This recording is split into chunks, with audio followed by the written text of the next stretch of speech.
Right now, you can save even more with rebates up to $20,000 on select sizes. Make the smart call to Anthem Steel today. 800-557-8656. That's 800-557-8656. 800-557-8656.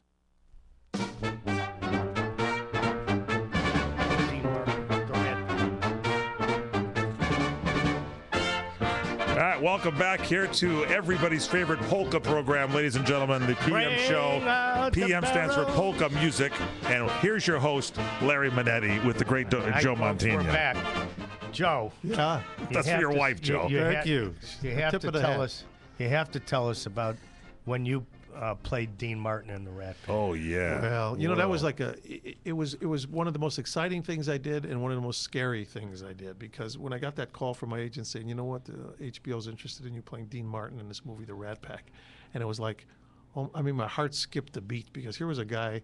I don't have to tell you. I mean, I know how you felt about those guys as well. I mean, that was music of our time. I mean, it was a music of our parents' time, of my grandparents' time, but still music of everybody. Yeah, I mean, these guys were gods to us, and so Dean Martin, to play to Dean Martin, I'm thinking, how can I do this? How can I even attempt to approach this? But then I realized, well, if I don't do it, somebody else is going to do it, and I'll kill myself if I let this role slip away. So. I agreed to do it, and I just did a whole lot of research on it. And I mean, I studied films of his and listened to records and interviewed people and read articles and did everything I can. And one of the little things I did was, some people find it amusing because they'll ask me, how about the voice? How'd you try to even get in the ballpark of the sound? And I said, well, you know what I did is I started to think, what does Dean Martin sound like? And I thought to myself, what he really reminds me of is this commercial when I was a kid, the Sugar Bear that used to do the Sugar Crisp commercial. They used to go, can't get enough of that Sugar Crisp. Yeah, this is the Sugar Bear. That's true. Saying, and I'm thinking to myself, if you think about the Sugar Bear, and instead of saying, hey, can't get enough of that Sugar Crisp, instead go, hey, how do these people get in my room? Now you got maybe a little Dean Martin as opposed to the Sugar Bear. Now, you people can't see Joe Montana, but you're doing the eyes when you're doing that right now. You've done this so well. Into it, you know? A little. He does. But I got lucky. I mean, I worked on it. They did the hair, the stuff. I even learned how he smoked a cigarette. I mean, the way he wore his clothes. And so you try to it's not like you're trying to imitate him exactly, but you're trying to get in the ballpark. And if you can get in the ballpark, people they'll accept, you know? Do you just throw everything out and just say, I'm him when you're doing it, like around the house or something? What do you do? You immerse yourself into it. I mean, you get in there, they give you the costume, they do your hair. I mean, they plucked my eyebrows. They did everything they could to get to that look. And then if the script is good, which it really was, this guy Kerry O'Salem who wrote the script, I mean, he also wrote Made in America, which was that great thing, HBO thing on Don King. Wonderful writer. So the script is good. I'm working with Don Cheadle, Ray Liotta, working with some terrific actors. So, you know, every once in a while you get really lucky. You work on a project. Ray Liotta, did he play Sinatra? Yeah, Ray was Sinatra, and Don right. Cheadle played Sammy. And both Don and I, we were both nominated for Golden Globes for it, and Don won it, and understandably so, because I felt great about, you know, having to play Dean, but poor Don, he had to learn. I mean, Dean sang, smoked, drank. Sammy played the drums, played the trumpet, he tap danced. So poor Don, when we would finish rehearsals, Don would still just be starting. He'd have to go do all his other stuff. So he deservedly so.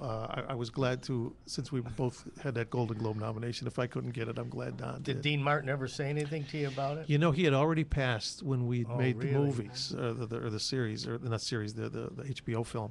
And so, no, he was never around. But the great thing was I got to meet a lot of his family. And Dina, did you meet Dina? Well, Dina that's how we became friends, because I called her. Because, you know, there was rumors going around at the time that, they're going to do this movie, The Rat Pack, and it's going to be it's going to defame these guys. It's going to make them really look bad, and it's an outrage. And I had read the script, and I didn't feel that way at all. I thought, if anything, this is going to be an homage to these guys. So I actually, through mutual friends, actually through Tommy Dreesen, who I know you know. Oh, yeah, through Tommy, I said, Tommy, I know you know some of the Martin family. Can you kind of turn me on to somebody who could maybe act as like a spokesman for them? And so he got me Dina's number, and I called her. I didn't know her from Adam, and I said, my name's Joe Montana. I'm going to be playing your dad in this movie, and I just want to let you know, I don't feel you've got anything to be embarrassed about or upset about, and anybody in your family should be. I'm going to treat this role with the respect I believe it deserves. I wouldn't do the film if I thought it was going to be a dishonest kind of a slam on them. And then did you do the Sugar Crisp thing right after that? Just go, yeah. I said, hey, just give me a call, Dina.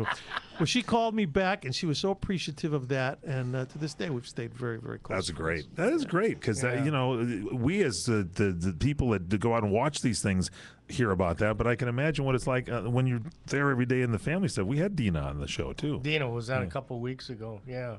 She's a sweetheart. Oh, she's great. You know, she wrote a book, and we're even trying to, you know, we're still trying to find a way to maybe try to make that into. I think it'd make a wonderful film. That was my next question. Are you going to do the Dean Martin story? Well, it's not the Dean Martin story as much as it's the Dina Martin story. I mean, the Dean Martin story gets into a whole just to get the rights into. You know, I don't even know. And for me, I'd have to. You know, I played Dean Martin already. You're gonna have to go. They're gonna have to go find some young guy now to go. You know, if they want to do that. I mean, I think it'd be a good idea. I know Scorsese had talked about doing that quite a while ago, about 15 years ago, but it never. If you it wait never too happened. long, you'll be doing it in a wheelchair. No, I know. But like I said, but Dean, you know, Dina's book would be an interesting story. In other words, what's it like to be the daughter of an icon? Might be. And she sang that song, her albums in the studio, in the Capitol studio, in her dad's chair, using that microphone. I mean, that gives me goosebumps talking about it. Well, we shot some of our film there too. Did you? Studio A, and I have a photo of me sitting there in front of the mic with the cigarette in Studio A, dressed and is looking as much like Dean as I can, and that's one of my most cherished. Do you feel like you really know him after doing that? Like he's a kind of a somewhere there? You know, I would just hope to think I channeled enough of him to do a competent portrayal in that movie. That's all I can hope for. I could never have been Dean Martin. God, you know, your lips to God's ears if I had got that close. But no, I mean, I'm glad we had the opportunity to portray him, and he'll always be one of my heroes. You know? Yeah. Yeah, that was. I remember seeing it. Can I play Frank when you do this story? Exactly. We'll both be in wheelchairs. Yeah. I want to get an electric wheelchair. This way I could beat you. Sure. Who was Peter Lawford? I'm trying to remember. Peter Lawford he did a wonderful job. It was a guy named Angus McFadden. Oh, yeah. And he did a terrific job.